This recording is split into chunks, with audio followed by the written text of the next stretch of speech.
मॉन education के online platform पर आप सभी का स्वागत है।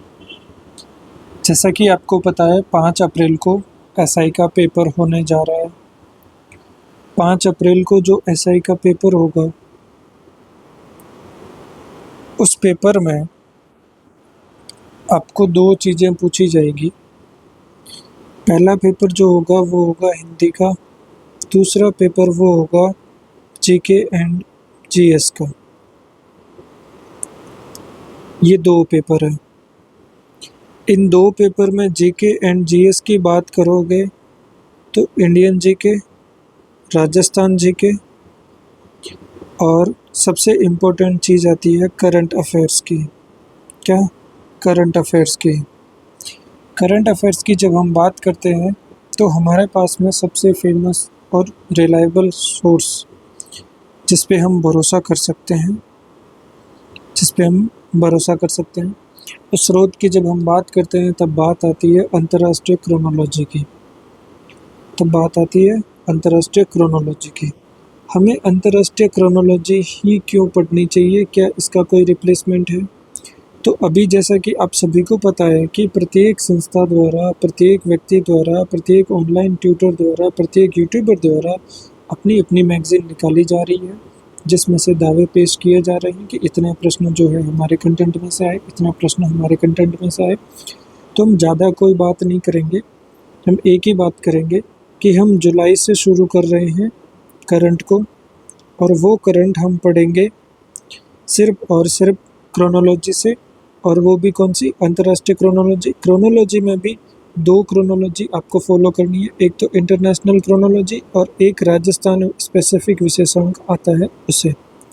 तो इंटरनेशनल क्रोनोलॉजी के सेगमेंट आपको दिए हुए होंगे। जब आप देखते हैं इसका इंडेक्स तो यहाँ पे सबसे पहले फैक्ट दे रखे होते हैं। जिन फैक्ट से आप पढ़ना शुरू करते हैं तो आपको बोरियत आती है।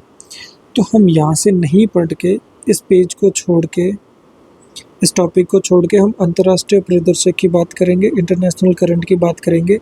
तो हम जितने यूनिट है उतने यूनिट के हम वीडियोस बनाएंगे। इससे होगा ये कि आपको हेल्प हो जाएगी। आपके सामने क्रोनोलॉजी रखी हुई है, आप मुझे सुनिए और क्रोनोलॉजी से पढ़ने की कोशिश कीजिए। जो चीज़ें हाईलाइट करते जा रहे हैं, जो महत्वपूर्ण आपको लगी वो आप भी हाईलाइट कीजिए।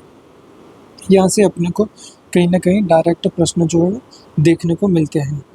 जब हम बात करते हैं क्रोनोलॉजी के कंप्लीट पेजेस की, तो क्रोनोलॉजी जब पूरी होती है, क्रोनोलॉजी के जब प्रश्न शुरू होते हैं जहाँ से, तो वहाँ से डायरेक्ट प्रश्न पूछे भी जाते हैं। जैसे कि यहाँ पे दे रखे हैं नवीनतम वस्तुनिष्ठ प्रश्न, तो यहाँ से कई बार डायरेक्ट प्रश्न उठ जाते हैं। तो हमें क्या करना है? हमें कंप्लीट क्रोनोलॉजी पढ़नी है। 40-50 पेज है, इससे ज़्यादा कोई पेजेस है नहीं। तो हम किसी और सोर्स पे या फिर इन्हीं चीज़ों को कॉपी पेस्ट करके अपने नए नाम से आपके सामने प्रस्तुत करने की बजाय बेटर यही रहेगा कि इस कंटेंट का क्रेडिट हम क्रोनोलॉजी को देते हुए आपसे ये रिक्वेस्ट करेंगे कि आपके नज़दीकी बुक डिपो से क्रोनोलॉजी परचेज़ कीजिए और आप पढ़ना शुरू कीजिए। तो यहाँ पे आप देखेंगे, यहाँ पे एक दे रखा है विराज, यहाँ पे दे रखा world shooting para sports world cup, ठीक है। फिर यहाँ पे आपको एक नाम दे रखा है शुभांशु शुक्ला बने ISS पर जाने वाले पहले भारतीय। साहित्य अकादमी ने युवा एवं बाल साहित्य पुरस्कार 2025 की घोषणा की है। PSA अवार्ड 2024-25 भारत की अनाहत सिंह ने जीते 2 बड़े पुरस्कार। फ्रेंच ओपन टेनिस 2025 का कार्लोस अल्कारेज और कोको गॉफ ने खिताब जीते। IPL 2025 में रॉयल चैलेंजर्स ने जीता अपना पहला खिताब। वर्ल्ड टेस्ट चैंपियनशिप फाइनल 2025 दक्षिण अफ्रीका ने रचा इतिहास। एशियन स्क्वैश चैंपियनशिप 2025 युगल स्पर्धा में भारत का क्लीन स्वीप। इजराइल ईरान संघर्ष और अमेरिकी हस्तक्षेप। वैश्विक शांति सूचकांक 2025 में भारत का कौन सा स्थान है? 115वां स्थान। तो ये प्रश्न डायरेक्ट आते हैं क्योंकि कवर पेज पे दे रखे हैं। वैश्विक ऊर्जा संक्रमण सूचकांक 2025, सतत विकास रिपोर्ट SDG जिसको आप बोलते हो शॉर्ट में 2025। इस बार SDG से आपके प्रश्न भी पूछा गया था मिलान करवाने के लिए। SDG 13-14 ऐसे देखें। प्रधानमंत्री नरेंद्र मोदी की साइप्रस, कनाडा और क्रोएशिया यात्रा। भारत ने किया रुद्रास्त्र का सफल परीक्षण, अब रुद्राक्षर के बारे में जितनी भी चीज़ें हैं वो आपके लिए इम्पोर्टेंट हो जाती है। उत्कल रंजन साहू बने आरपीएससी के नए अध्यक्ष। राजस्थान के मैनार और खीचम गांव रामसर साइट घोषित, तो ये अपने लिए और ज़्यादा इम्पोर्टेंट। अब हम बढ़ते हैं आगे, यहाँ पे जो चीज़ दे रखी है उसको पढ़ने की शुरुआत करते हैं। यहाँ पे हमारे सामने चीज़ दे रखी है, पराग जैन बने रॉ के नए प्रमुख। तो यहाँ से अपन चीज़ें छोड़ना शुरू करते हैं, लेकिन यहाँ से हम हाईलाइट करना शुरू करेंगे। पराग जैन रॉ के नए प्रमुख। केंद्र सरकार ने वरिष्ठ आईएएस अधिकारी पराग जैन को भारत की खुफिया agency research and analysis wing, full form भी पूछी जा रही है, खुफिया agency research and analysis wing raw का नया प्रमुख नियुक्त किया। इन्होंने पद पर 1 जुलाई 2025 को रवि सिन्हा का स्थान लिया। किसके स्थान पे आए हैं? रवि सिन्हा के स्थान पे आए हैं, जो 30 जून 2025 को क्या हुए थे? सेवानिवृत्त हुए थे। पराग जैन की नियुक्ति 2 साल के निश्चित कार्यकाल के लिए की गई है। कितने समय के लिए नियुक्ति? 2 साल के लिए। पराग जैन 1989 बैच के पंजाब कैडर के आईपीएस अधिकारी है और उन्हें खुफिया तंत्र में काम करने का लंबा अनुभव भी है। पाकिस्तान और खालिस्तानी मामलों में विशेषज्ञ माने जाते हैं। इनकी विशेषज्ञता किसमें? पाकिस्तान और खालिस्तानी मामलों में। हाल ही में हुए ऑपरेशन सिंदूर सबसे इम्पोर्टेंट मुद्दा बना हुआ है। ऑपरेशन सिंदूर की योजना बनाने में उनकी महत्वपूर्ण भूमिका बताई जाती है। इससे पहले वह रॉ के एविएशन रिसर्च सेंटर के प्रमुख के रूप में कार्यरत थे। एशिया स्नूकर टीम स्पर्धा में भारत बना चैंपियन। भारत ने 28 जून 2025 को कोलंबो में आयोजित एसीबीएस एशिया स्नूकर टीम चैंपियनशिप में स्वर्ण पदक जीत लिया। अब अपने लिए एशिया स्नूकर टीम में भारत जो पदक जीत के आया, तो इसका आयोजन कहाँ हुआ था? कोलंबो में। और पदक कौन सा जीता? स्वर्ण पदक। फाइनल मुकाबले में भारतीय टीम ने मलेशिया को, किसको हराया? मलेशिया को कितने से? 3-1 से हराकर ये प्रतिष्ठित खिताब अपने नाम किया। भारतीय टीम में दिग्गज खिलाड़ी पंकज आडवाणी और ब्रिजेश दामानी शामिल थे। तो पंकज आडवाणी और ब्रिजेश दामानी का संबंध किससे है? स्नूकर से। चोटिल आदित्य मेहता की अनुपस्थिति में टीम ने शानदार प्रदर्शन किया। इस जीत के साथ भारत ने 2 वर्ष बाद फिर से ये खिताब जीता। कितने समय बाद? भारत ने 2 वर्ष बाद। ये टीम स्पर्धा में भारत का 5वां स्वर्ण पदक है। टीम स्पर्धा में कौन सा स्वर्ण पदक है? 5वां स्वर्ण पदक। स्पोर्ट्स के करंट की जब बात करेंगे तो पहले पेज पे जो जानकारी दी गई वो अपने लिए बहुत इंपॉर्टेंट हो गई। अगर इसको रिवाइज करते हुए अपन चले तो पराग जैन क्या बने? रॉ के नए अध्यक्ष। किसकी जगह आए हैं? रवि सिन्हा के लिए। कितने समय के लिए रहेंगे? 2 साल के लिए रहेंगे। इनका विशेषज्ञता किस में मानी जाती है? पाकिस्तान और खालिस्तानी मामलों में। ऑपरेशन सिंदूर के लिए इन्होंने योजना भूमिका निभाई? बिल्कुल निभाई। फिर हम एशिया स्नूकर टीम स्पर्धा की बात करते हैं तो उसमें भारत ने गोल्ड मेडल जीता। इसका आयोजन कहाँ हुआ? कोलंबो में हुआ। कब हुआ? 28 जून 2025 को। ठीक है। फिर स्वर्ण पदक जीता और किसको हरा के? मलेशिया को हरा कर। कितने से? 3-1 से हरा कर। और इसमें खिलाड़ियों की बात करें तो पंकज आडवाणी और ब्रिजेश दामानी। तो ये पहले पेज की इम्पोर्टेंट चीज़ हो गई। अब हम यहाँ पे देखो एक मोटिवेशनल कोट लिखा हुआ है, गिरते हैं से सवार, मतलब घुड़सवार ही मैदान जंग में गिरते हैं, से सवार ही मैदान जंग में वो तिफल बोलते छोटे बच्चे को, वो तिफल क्या गिरे जो घुटनों के बल चलते हैं। तो अभी अपन उतर गए हैं, क्रोनोलॉजी के थ्रू इन चीज़ों को पढ़ने की कोशिश करेंगे तो अपन पीछे खिसकने की तो बात ही नहीं है। और ये पेज आप पढ़िए, संपादकीय की दृष्टि से इम्पोर्टेंट होता है, नए शब्दों का ज्ञान होता है, राइट। फिर ये वाली चीज़ जो है इसको हम सबसे लास्ट में पढ़ेंगे जब हम कंप्लीट कर लेंगे, ठीक है। तो हम आज बात करते हैं अंतर्राष्ट्रीय परिदृश्य की। तो ये हमारा पहला पार्ट रहेगा इस वीडियो का। इसमें हम सबसे पहले बात करते हैं सतत विकास रिपोर्ट 2025 की। सतत विकास रिपोर्ट 2025 का शीर्षक क्या है? सतत विकास रिपोर्ट 2025 जारी कौन करता है इसको करता है UNSDSN। कौन करता है? संयुक्त राष्ट्र सतत विकास समाधान नेटवर्क। UN मतलब United nation sustainable development solution network. कौन सा संस्करण है ये? 10वां। जारी करने की तारीख अपने लिए इम्पोर्टेंट नहीं है, लेकिन संस्करण कौन सा? 10वां। जारी कौन करता है? तो संयुक्त राष्ट्र सतत विकास समाधान नेटवर्क। शीर्ष स्थान किसका? फिनलैंड का, हमेशा से ही। संयुक्त राष्ट्र की सतत विकास रिपोर्ट 2025 में विश्व के देशों में 17 सतत विकास लक्ष्यों की पूर्ति के आधार पर तुलनात्मक प्रगति को दर्शाया जाता है। तो सतत विकास लक्ष्य कितने अपने? 17। ये रिपोर्ट 30 जून से 3 जुलाई 2025 के बीच स्पेन के स्पेन के सेविले में होने वाले विकास के वित्त पोषण पर चौथे अंतर्राष्ट्रीय सम्मेलन से पूर्व प्रकाशित की गई। तो अपने यहाँ पे एक लाइन दे रखी है, अंतर्राष्ट्रीय सम्मेलन विकास के लिए वित्त पोषण पर चौथा अंतर्राष्ट्रीय सम्मेलन किधर हो रहा है? स्पेन के सेविले में। तो यहाँ पे महत्वपूर्ण बिंदु क्या है? रिपोर्ट में स्कोरिंग 0 से 100 के बीच के पैमाने पर की गई है। 100 का अर्थ है सभी लक्ष्य पूरे। 100 का अर्थ क्या है? सभी लक्ष्य पूरे।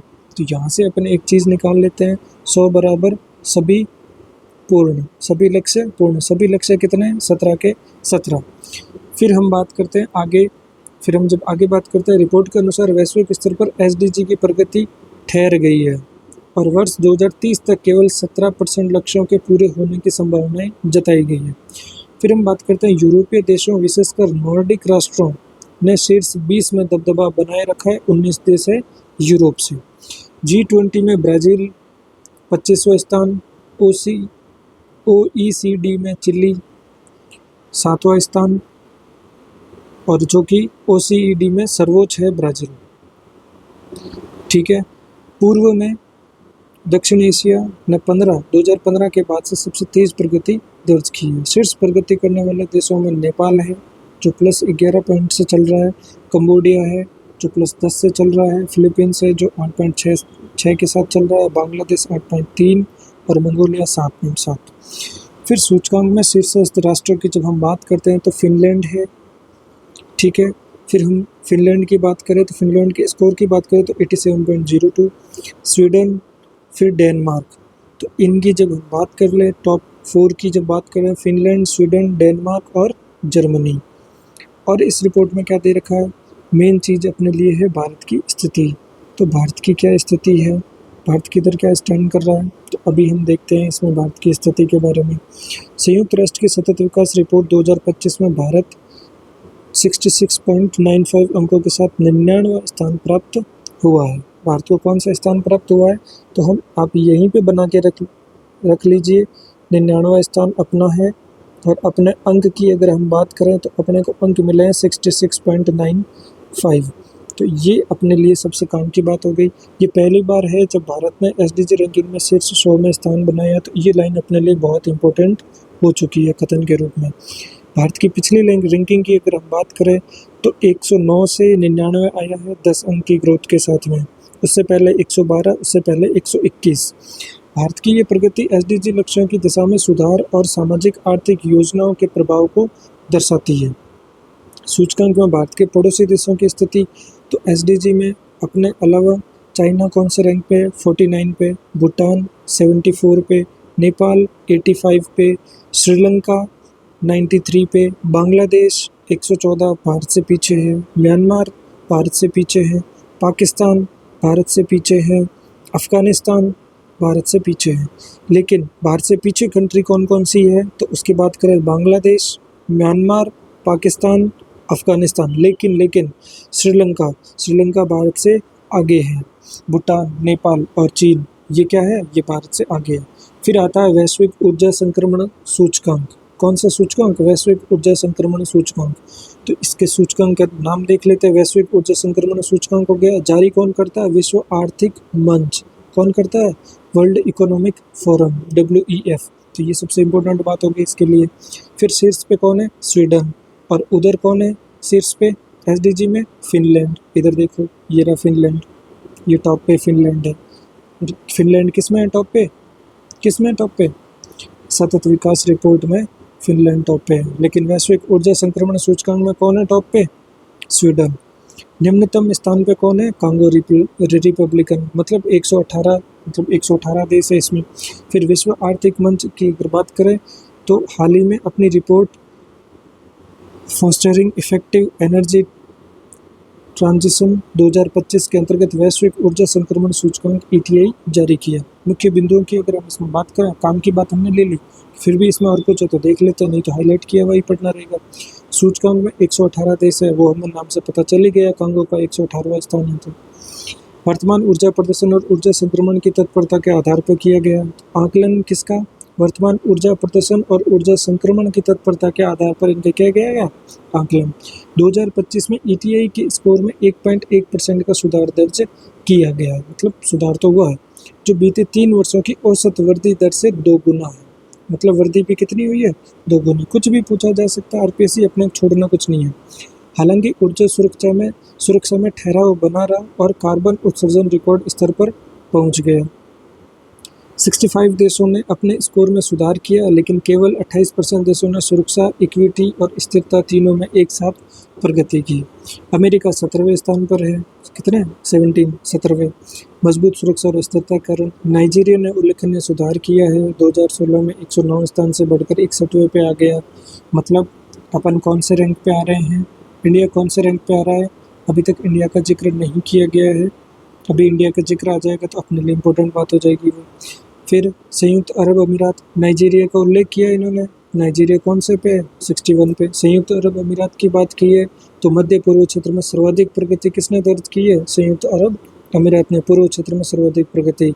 भारत ने ऊर्जा दक्षता किसमें? ऊर्जा दक्षता और निवेश दक्षता के क्षेत्र में उल्लेखनीय सुधार किया है। तो टॉप पे कौन है? Sweden, Finland, Denmark. उधर फिनलैंड टॉप पे है, इधर स्वीडन टॉप पे है। ठीक है। अब मेन चीज़ आती है भारत की स्थिति क्या है। मेन चीज़ क्या आती है? भारत की स्थिति। 2025 के वैश्विक ऊर्जा संक्रमण सूचकांक में भारत 53.3 स्कोर के साथ 71 पे है। मतलब नाइजीरिया से अपन पीछे है। ठीक है। अपन किस पे है? 71 रैंक पे। भारत की रैंकिंग पिछले साल 63 पे थी, जिससे अपन गिर के किस पे आए? 71 पे। ठीक है। एसडीजी में अपन इम्प्रूव हुए हैं, लेकिन इसमें जब ऊर्जा दक्षता की हम बात करते हैं तो वैश्विक ऊर्जा संक्रमण में भारत की रैंकिंग क्या है? भारत की रैंकिंग गिरी है। गिर के कितनी हुई है? 71। पहले हम किस पे थे? 61 पे। तो भारत की रैंकिंग इस पे देखते हैं तो भारत किस पे है अभी? 71। पहले किस पे था? 63 पे। ठीक है। तो ये दो बातें याद रखनी है। पहले इधर एसडीजी की बात करें तो सूचकांक में भारत की स्थिति 99 है और पहले 109 थी। ब्रैकेट में लिख लेता हूँ 109। तो ये पूरे एक पेज के नोट्स जो है, पूरे 1.5 पेज का क्रक्स 2 चीज़ें हैं। ठीक है। फिर अगले सूचकांक की अगर हम बात करें तो वैश्विक शांति सूचकांक। तो वैश्विक शांति सूचकांक शीर्षक वही वैश्विक शांति सूचकांक। फिर इसके बाद में हम बात करते हैं इसको जारी कौन करता है? Institute for economics and peace. Institute for economics and peace ये इसको क्या करता है? जारी करता है। ठीक है। यहाँ पे शीर्ष पे कौन? शांति, आइसलैंड। आइस बर्फ है तो शांति है, ठंडक है। बर्फ कैसा होता है? सफ़ेद। बर्फ सफ़ेद होता है और सफ़ेद किसका प्रतीक है? शांति का प्रतीक है। तो आइसलैंड। यहाँ पे कौन है? आइसलैंड।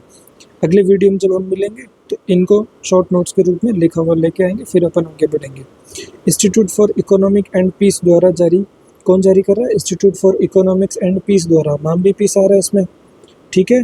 द्वारा जारी वैश्विक शांति सूचकांक 2025 में विश्व के 163 देश, कितने देश है? 163 देशों की शांति स्थिति का आकलन किया जाता है, जो वैश्विक जनसंख्या के 99.7% का प्रतिनिधित्व करते हैं।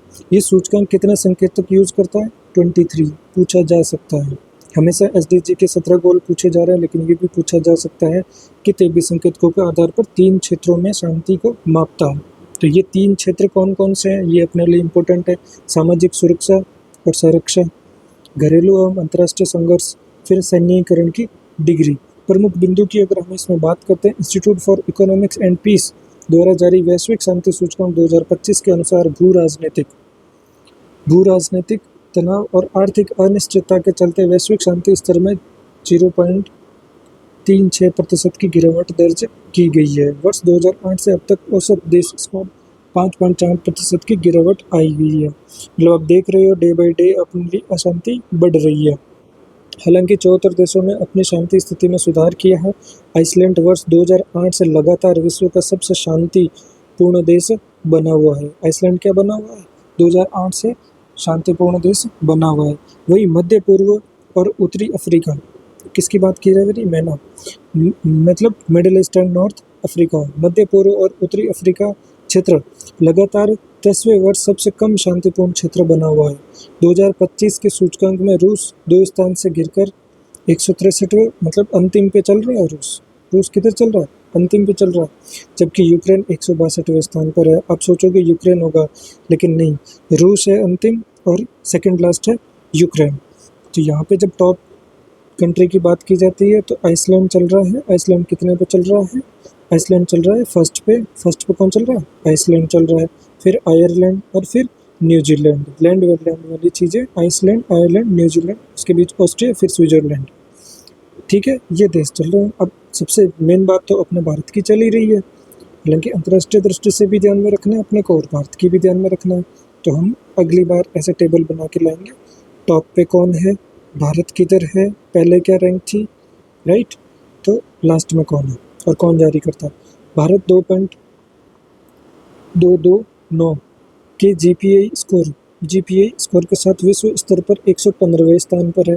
कौन से स्थान पर है? 115वें स्थान पर है, जो पिछले वर्ष की तुलना में इसके शांति स्तर में 0.58% का क्या हुआ है? सुधार हुआ है। 2024 में 116 पे था एक अंक, और 2023 में 126 पे था, और 2020 में 139 पे था। तो कहने का मतलब सुधार हो रहा है क्या? और 2019 में 141 पे था, की रैंकिंग में क्रमिक सुधार ऊपर की ओर बढ़ने का संकेत है। ग्राफ से कहा जाए कि लगातार भारत की रैंकिंग में सुधार हो रहा है, तो रैंकिंग में क्रमिक रूप से ऊपर की ओर बढ़ने का संकेत है। ठीक बात है। अब यहाँ से अपन यहाँ की रैंक निकाल लेते हैं। अपनी रैंक क्या है? 115। ठीक है, पहले क्या थी? 116। इधर लाओ, अपन जैसे ही आप यहाँ पढ़ोगे तो आप भारत देखोगे, भारत देखते ही आपको रैंक पता चल जाएगी। 115 ब्रैकेट में लिखा हुआ, मतलब पुरानी रैंक है, पिछली 116 पे थे। फिर सूचकांक में भारत के पड़ोसी देशों की स्थिति क्या भाई अपन जायजा ले लेते हैं। सूचकांक में भारत के पड़ोसी देशों की स्थिति, तो भूटान 21 पे है, भारत से आगे। नेपाल, श्रीलंका, चीन, बांग्लादेश, पाकिस्तान, म्यांमार, अफगानिस्तान। कहने का मतलब भूटान, नेपाल, श्रीलंका और चीन ये भारत से अच्छे स्कोर पे चल रहे हैं, लेकिन बांग्लादेश, पाकिस्तान, म्यांमार, अफगानिस्तान ये क्या चल रहे हैं? भारत से पीछे चल रहे हैं। तो अपने को इन चीज़ों का भी ध्यान में रख के चलना पड़ेगा। HDI पूछा गया था RS प्री में पिछली बार पड़ोसी देशों की रैंकिंग के साथ में कंपेयर करवा के, और वो नहीं पता जिनको, उन्होंने गलत कर दिया। परमाणु हथियारों पर सिप्री की ईयरबुक 2025 जारी है। Stockholm International Peace Research Institute ने ये रिपोर्ट क्या करी है? जारी की है। स्टॉकहोम इंटरनेशनल पीस इंस्टीट्यूट, यहाँ पे आपने क्या देखना है?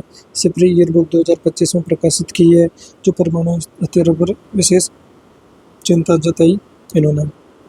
दुनिया के 9 देशों, कितने देश? दुनिया के 9 देशों ने अमेरिका, रूस, ब्रिटेन, फ्रांस, चीन, भारत, पाकिस्तान, उत्तरी कोरिया और इसराइल के पास कुल 12,241 परमाणु हथियार है। तो ये अभी युद्ध की स्थिति बन रही थी, उस वक्त को मद्देनजर रखते हुए अगर अपन देखें तो ये इम्पोर्टेंट बन सकता है कि कितने हैं इनके पास में? 12,241। इनमें से 9,614 हथियार परिचालन योग्य माने गए हैं, मतलब 70% प्लस की चीज़ें जो यूजेबल कंडीशन में है। रिपोर्ट में चेतावनी दी गई है कि विश्व नई परमाणु हथियारों की होड़ की ओर बढ़ रहा है। विश्व किधर बढ़ रहा है? नए परमाणु हथियारों की होड़ में बढ़ रहा है। अब मेन चीज़ तो भारत की आती है अपने लिए। भारत की स्थिति की बात करें तो भारत के पास परमाणु वॉरहेड की संख्या 2024 की 172 से बढ़कर 180 2025 में हो गई है। भारत कैनिस्टराइज्ड मिसाइलों जैसे अत्याधुनिक डिलीवरी सिस्टम पर भी कार्य कर रहा है। चीन की स्थिति बात करें, चीन हर वर्ष 100 नए परमाणु बम जोड़ रहा है, जो किसी भी अन्य देश से अधिक है।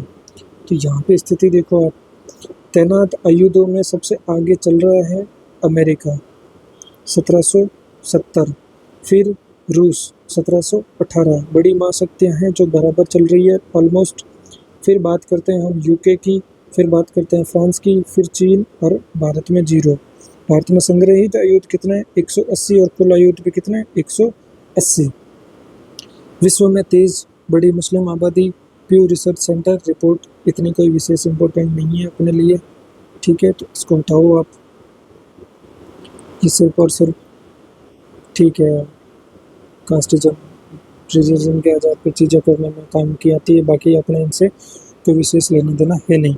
हिंदू आबादी वैश्विक स्तर पर 14.9% पर स्थिर बनी रही है, तो ये चीज़ इन्होंने दे दी है।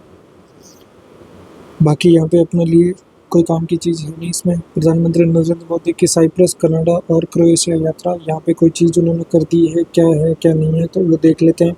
प्रधानमंत्री नरेंद्र मोदी ने 15 से 16 जून 2025 को अपनी 3 दिवसीय विदेश यात्रा पहले चरण में साइप्रस का दौरा किया। ये 2 दशकों से अधिक समय किसी भारतीय प्रधानमंत्री की साइप्रस की पहली आधिकारिक, ये चीज़ें याद रखने की है नहीं। साइप्रस के राष्ट्रपति कौन है? निकोस निकोस निकोस क्रिस्टोडोला निकोस क्रिस्टोडोलाइट्स निकोस क्रिस्टोडोलाइट्स निकोस क्रिस्टोडोलाइट्स से मुलाकात की। भारत साइप्रस व्यापार गोलमेज बैठक में भाग लिया। महत्वपूर्ण समझौतों की यहाँ पे घोषणा करें अगर अपन, तो यहाँ पे सबसे इम्पोर्टेंट बात ये आती है NSE international exchange, gift city Gujarat. NSE मतलब नेशनल स्टॉक एक्सचेंज की बात कर रहे हैं, जो 24 आवर्स ओपन रहता है, जिससे विदेशी भी जो इन्वेस्ट करना चाहते हैं इंडिया के मार्केट में वो इन्वेस्ट कर सकें। इसके लिए गिफ्ट सिटी गुजरात की बात हो रही है।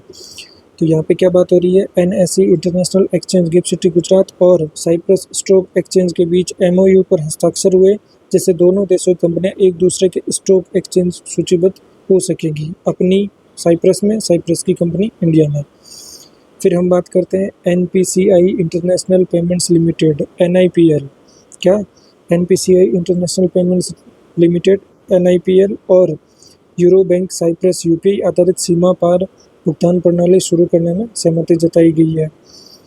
फिर बात करते हैं रक्षा, व्यापार, जलवायु और समुद्री सुरक्षा के क्षेत्रों में सहयोग बढ़ाने के लिए संयुक्त घोषणा पत्र पर हस्ताक्षर किए गए हैं। तो ये गिफ्ट सिटी गुजरात में किस चीज़ का हो रहा है? NSE international exchange. अगर आपने अभी इसी महीने से पढ़ना शुरू किया करेंगे तो आपको पता होना चाहिए NSE इंटरनेशनल एक्सचेंज बोर्ड की स्थापना कहाँ की जा रही है। तो आप बॉम्बे नहीं करेंगे, मतलब मुंबई नहीं करेंगे, गिफ्ट सिटी गुजरात की बात हो रही है, राइट।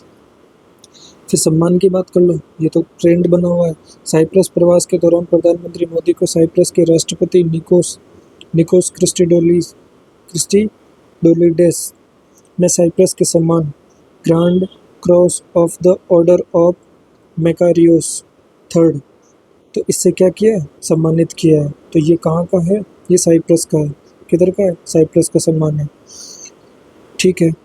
और साइप्रस 1 जनवरी 2026 से यूरोपियन यूनियन की अध्यक्षता संभालेगा। तो ये अपने लिए इम्पोर्टेंट हो जाएगा। साइप्रस 1 जनवरी 2026 से यूरोपियन यूनियन की अध्यक्षता कौन करेगा? साइप्रस करेगा। फिर कनाडा प्रस्ताव, कनाडा में क्या करके आए? प्रधानमंत्री नरेंद्र मोदी अपने 3 देशों की यात्रा के तो दूसरे चरण में 16-17 जून 2000 कनाडा के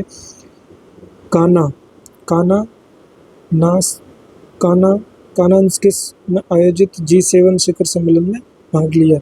ये उनकी लगातार छठी G7 की भागीदारी है। उन्होंने गेस्ट नेशन के प्रतिनिधि के रूप में हिस्सा लिया। फिर मोदी ने शिखर सम्मेलन में आउटरीच सत्र में भाग लिया। यहाँ पे क्या बात की गई है?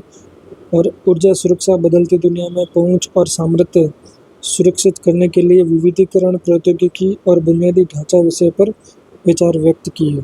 इस दौरान उन्होंने कई अंतर्राष्ट्रीय नेताओं से मुलाकात की, जिनमें यूरोपीय परिषद के अध्यक्ष एंटोनियो कोस्टा और यूरोपीय आयोग की अध्यक्ष उर्सुला वान डेर लेयन प्रमुख रहे। तो ये यूरोपीय परिषद के अध्यक्ष की बात करें तो एंटोनियो कोस्टा, और यूरोपीय आयोग की अध्यक्ष, और किसकी? यूरोपीय आयोग की अध्यक्ष की बात करें तो उर्सुला वान डेर लेयन प्रमुख जो है मौजूद हैं। फिर हम बात करते हैं G7 शिखर सम्मेलन की, तो ये अपने लिए और इम्पोर्टेंट हो जाता है। तो इसका संस्करण कौन सा था? 51वां संस्करण। आयोजन कब? 16-17 जून 2025। आयोजन कहाँ किया गया? कानानास्किस, अल्बर्टा, कनाडा।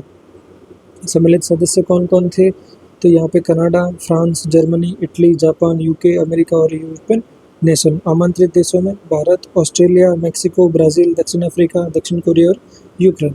इस वर्ष का G7 शिखर सम्मेलन वैश्विक आर्थिक स्थिरता, जलवायु परिवर्तन, कृत्रिम बुद्धिमत्ता मतलब AI और भू राजनीतिक तनाव जैसे प्रमुख मुद्दों पर केंद्रित था। ये 2002 में 28वें G8 शिखर सम्मेलन के बाद कानानास्किस में आयोजित होने वाला दूसरा G7 शिखर सम्मेलन था। कनाडा में आयोजित होने वाला 7वां शिखर सम्मेलन था। रूस भी पहले इसी ग्रुप G8 का हिस्सा हुआ करता था, लेकिन 2014 में यूक्रेन से क्रीमिया को अपने कब्जे में लेने के बाद उसे समूह से बाहर कर दिया गया। फिर बात करते हैं द्विपक्षीय वार्ता के दौरान की। इस दौरान प्रधानमंत्री मोदी ने कनाडा के प्रधानमंत्री मार्क कर्नी से भी मुलाकात की। जिसमें दोनों देशों के बीच हाई कमिश्नर को फिर से बहाल करने पर सहमति बन गई। फिर आतंकी निजर हत्याकांड के बाद 2024 में इन दोनों में 6 डिप्लोमेट निकाल दिए गए। खैर छोड़ो, इसकी कोई इतनी महत्वपूर्ण चीज़ नहीं है। फिर क्रोएशिया की जब हम बात करते हैं तो 18 जून को दौरा था यहाँ पर, तो अंतिम चरण में क्रोएशिया का दौरा किया गया और क्रोएशिया की पहली आधिकारिक यात्रा थी। इस दौरान क्रोएशिया के राष्ट्रपति कौन है? जोरान मिलोनोविच। और प्रधानमंत्री कौन है? आंद्रेज प्लेनकोविच। ये जोरान मिलोनोविच, ये आंद्रेज प्लेनकोविच। महत्वपूर्ण समझौते की बात करें तो कृषि समझौता किया गया, विज्ञान और प्रौद्योगिकी पर समझौता सहयोग कार्यक्रम, फिर सांस्कृतिक आदान प्रदान की बात हुई है, फिर जागरे विश्वविद्यालय में हिंदी संकाय स्थापित करने के लिए MOU। तो जागरे विश्वविद्यालय में हिंदी संकाय स्थापित करना है तो क्या किया गया? MOU। फिर बात करते हैं इसराइल और ईरान के संघर्ष पर अमेरिका ने फिर क्या उंगली की है, मतलब हस्तक्षेप।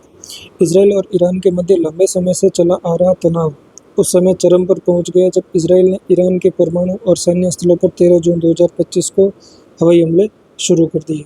इसराइल डिफेंस फोर्सेस ने ईरान के विरुद्ध अपने इस सैन्य अभियान को ऑपरेशन राइजिंग लाइन क्या नाम दिया? इसराइल डिफेंस फोर्सेस ने ईरान के विरुद्ध अपने इस सैन्य अभ्यास को ऑपरेशन राइजिंग लाइन नाम दिया है। इस अभियान के तहत इसराइल ने ईरान के प्रमुख परमाणु केंद्रों नतांज, एस्फहान, फोर्डो को बमबारी से नष्ट करने का प्रयास किया। इन हमलों में ईरान के प्रमुख सैन्य कमांडर और परमाणु वैज्ञानिक भी मारे गए। फिर इसराइल ने इन हमलों के प्रत्युत्तर में ईरान की Islamic revolutionary guard corps operation true promise 3 शुरू कर अपनी बैलिस्टिक और हाइपरसोनिक मिसाइलों से इसराइल को बड़ा विध्वंस किया। तो ये ऑपरेशन टू प्राइमेसिस और ऑपरेशन राइजिंग लाइन, इनका ध्यान रखना नाम का। ईरान के इस हमले से इसराइल की अभेद्य मानी जाने जा रही वायु रक्षा प्रणाली आयरन डोम नाकाम सिद्ध हुई। आयरन डोम पे हम भी काम कर चुके हैं, हम भी काम कर रहे हैं। कोड नेम टू प्रॉमिस का पहली बार इस्तेमाल 13-14 अप्रैल 2024 को इसराइल पर ईरान के पहले सीधे हमले के दौरान किया गया था। ईरान ने तब दमिश्क में अपने वाणिज्य दूतावास पर 1 अप्रैल को संदिग्ध इजरायली हमले के जवाब में इसराइल पर मिसाइलों और ड्रोनों को बौछार की, जिसमें 13 लोग मारे गए। ठीक है, छोड़ो, कोई ऐसा विशेष है नहीं, लेकिन फिर भी देख ले। इसके लिए अमेरिकी सेना ने 22 जून 2000 ऑपरेशन मिडनाइट हैमर के तहत B-2 स्प्लिट स्टिलवेथ बम वर्षक का उपयोग करते हुए ईरानी परमाणु प्रतिष्ठानों पर हमला किया। इस हमले में अमेरिका ने पहाड़ के नीचे बने फोर्डो, नतांज और एस्फहान, जहां माना जाता है कि ईरान ने अपने बम ग्रेड समृद्ध यूरेनियम रखा है, परमाणु स्थलों को नष्ट करने का दावा किया है। अमेरिका ने इस हमले में दुनिया के सबसे विशालकाय बंकर बस्टर GBU-7 बम गिराए थे। अब से ये पूछा जा सकता है कि GBU-7 क्या है? तो GBU-7 क्या है? दुनिया का सबसे विशालकाय बंकर बस्टर क्या है और किसने गिराया? अमेरिका ने। इसके जवाब में ईरान ने 23 जून 2025 को कतर में अमेरिका के अल उदीद एयरबेस को निशाना बनाकर हमला किया। अंततः अमेरिकी राष्ट्रपति डोनाल्ड ट्रंप ने 23 जून 2025 घोषणा की ईरान और इजरायल के बीच पूर्ण युद्ध विराम सीज फायर की। ट्रंप ने 12 दिन लंबे संघर्ष के बाद द 12th डे वॉर कहा। ठीक है, द 12th डे वॉर किसने कहा? ट्रंप ने। पुराना हो जाएगा अपने पेपर होने तक। तो फिर बात करते हैं संयुक्त राष्ट्र सुरक्षा परिषद के लिए 5 नए अस्थायी देशों का चयन जो किया जाता है। तो उसमें 5 देश कौन से नए चुने गए हैं इस बार, तो उनका देखते हैं अपन। एक तो लातविया, बहरीन, कोलंबिया, लाइबेरिया और कांगो लोकतांत्रिक गणराज्य को संयुक्त राष्ट्र सुरक्षा परिषद में गैर स्थायी सदस्यों के रूप में 2026-27 के 2 वर्ष कार्यकाल के लिए चुना गया है। तो लातविया, बहरीन, कोलंबिया, लाइबेरिया और कांगो लोकतांत्रिक, तो ये महत्वपूर्ण हो जाता है। प्रमुख तथ्य की बात करें, लातविया पहली बार सदस्य बनने जा रहा है, कोलंबिया 7वीं बार, कांगो DR दूसरी बार, बहरीन और लाइबेरिया एक बार पहले भी सदस्य रह चुके हैं। इनका कार्यकाल 1 जनवरी 26 से 31 दिसंबर 27 तक होगा। ये देश अल्जीरिया, गुयाना, कोरिया गणराज्य, सियरा लियोन और स्लोवेनिया का स्थान लेंगे। 2026 में सुरक्षा परिषद के 10 नए गैर स्थायी सदस्य होंगे। नवनिर्वाचित में लातविया, बहरीन, कोलंबिया, लाइबेरिया, कंगोडियार। पूर्व में चल रहे सदस्य में Denmark, Greece, Pakistan, Panama, Somali. फिर सुरक्षा परिषद की संरचना की अगर हम बात करते हैं तो कुल सदस्य कितने हैं? कुल 15 सदस्य हैं, जिसमें से 5 स्थायी है। स्थायी में कौन है? अमेरिका है, रूस है, चीन है, फ्रांस है, ब्रिटेन है। ये क्या है? वीटो शक्ति के साथ में। 10 अस्थायी सदस्य, 5 का हर बार चुनाव होता है और इनका कार्यकाल कितना रहता है? 2 साल का। फिर हम बात करते हैं भारत को मिली अंतर्राष्ट्रीय प्रशासनिक विज्ञान संस्थान की अध्यक्षता। भारत को क्या मिली? अंतर्राष्ट्रीय प्रशासनिक विज्ञान संस्थान की अध्यक्षता। तो 2025 से लेकर 2028 के लिए अंतर्राष्ट्रीय प्रशासनिक विज्ञान संस्थान की अध्यक्षता कौन करेगा? भारत करेगा। 3 जून 2025 को हुए चुनाव में भारत ने DARPG सचिव वी श्रीनिवास को 61.7 वोटों से IIAS का अध्यक्ष चुना गया, जिन्होंने ऑस्ट्रिया के डॉक्टर अलेक्जेंडर का स्थान लिया, मतलब इनको हराया बेसिकली। ये पहली बार है कि IIAS के 100 वर्ष के इतिहास में अध्यक्ष चुनाव मतपत्र से हुआ और भारत को ये भूमिका मिली। अब फिर बात करते हैं IIAS के स्थापना कब हुई थी? 1930 में हुई थी। इसका मुख्यालय कहाँ है? ब्रुसेल्स, बेल्जियम में है। 31 सदस्य इस संस्था में भारत। 31 सदस्य, संस्था में सदस्य कितने हैं? 31 सदस्य। इस संस्था में भारत 1998 में इस संस्था का क्या बना? सदस्य। ये संस्था लोक प्रशासन के क्षेत्र में, कौन से क्षेत्र में? लोक प्रशासन के क्षेत्र में संयुक्त राष्ट्र के साथ मिलकर काम भी करती है। फिर बांग्लादेश ने जारी की नई करेंसी। क्या जारी की? नई करेंसी। नोबेल पुरस्कार विजेता कौन? मोहम्मद यूनुस के नेतृत्व में बांग्लादेश की अंतरिम सरकार ने 1 जून 2025 को 10,000, 50 और 20 टका के नए नोट जारी किए, जिनमें देश के संस्थापक शेख मुजीबुर रहमान की तस्वीर को हटा दिया गया। मुख्य विशेषता क्या है? नए नोटों में कोई मानव चित्र नहीं होगा। डिजाइन में प्राकृतिक परिदृश्य, ऐतिहासिक स्थल, हिंदू व बौद्ध मंदिर और ब्रिटिश काल के अकाल प्रचित्र बनाए जाएंगे। और कलाकार कौन है? जैनुल आबिदीन शामिल है। फिर पृष्ठभूमि की अगर हम बात करें तो 1972 में बांग्लादेशी मुद्रा पर शेख मुजीबुर रहमान की तस्वीर छपती थी। वे बांग्लादेश के संस्थापक और 1971 के स्वतंत्रता संग्राम के अग्रणी नेता माना जाता है। फिर बात करते हैं निकारागुआ बना मत्स्य पालन सब्सिडी समझौते को स्वीकार करने वाला 101वां देश। क्या है निकारागुआ? निकारागुआ विश्व व्यापार संगठन WTO का 101वां सदस्य देश बना है, जिसने 2 जून 2025 को मत्स्य पालन सब्सिडी पर हस्ताक्षर किए हैं। तो 100 के बाद 101वां थोड़ा इंपॉर्टेंट कह सकते हैं अपन ये समझौता। लेकिन अपना 5 तारीख को पेपर है, तब तक देखो क्या बातें घटित होती है। तो यहाँ तक की चीज़ें इतनी ध्यान रखनी है। फिर बात करते हैं चीन ने दुनिया का पहला गैर बाइनरी AI चिप लॉन्च किया। प्रश्न यही बनता है, पहला दुनिया का पहला गैर बाइनरी AI चिप किसने लॉन्च किया? तो चाइना ने। चीन ने विश्व में पहली बार गैर बाइनरी आर्टिफिशियल इंटेलिजेंस चिप का बड़े पैमाने पर उपयोग शुरू किया। बीजिंग के विहांग विश्वविद्यालय की एक टीम द्वारा एक चिप विकसित की गई। Hybrid stochastic number HSN computer पद्धति पर ये आधारित है। ये चिप डेटा प्रोसेसिंग के लिए पारंपरिक बाइनरी लॉजिक 0-1 को संभाव्य लॉजिक के साथ में मिलाती है। इस तकनीक का उद्देश्य अमेरिकी तकनीक प्रतिबंधों का मुकाबला करने के साथ साथ कंप्यूटिंग की मौजूदा सीमाओं जैसे पावर वॉल और आर्किटेक्चर वॉल को तोड़ना है। तो ये हमने बात करी अंतर्राष्ट्रीय परिदृश्य की। अगले वीडियो में हम बात करेंगे राष्ट्रीय परिदृश्य की, और अगली वीडियो से पहले इनके शॉर्ट नोट्स, की नोट्स क्या हो सकते हैं, तो वो अपन एक पेज में कंक्लूड करके चलेंगे और इन सारे पेजेस को अपन लास्ट में पढ़ेंगे। तो अभी तक आपने धैर्य के साथ सुना, उसके लिए आपका बहुत बहुत धन्यवाद। मिलते हैं अगले वीडियो में, साथ बने रहने के लिए। Once again thank you so much.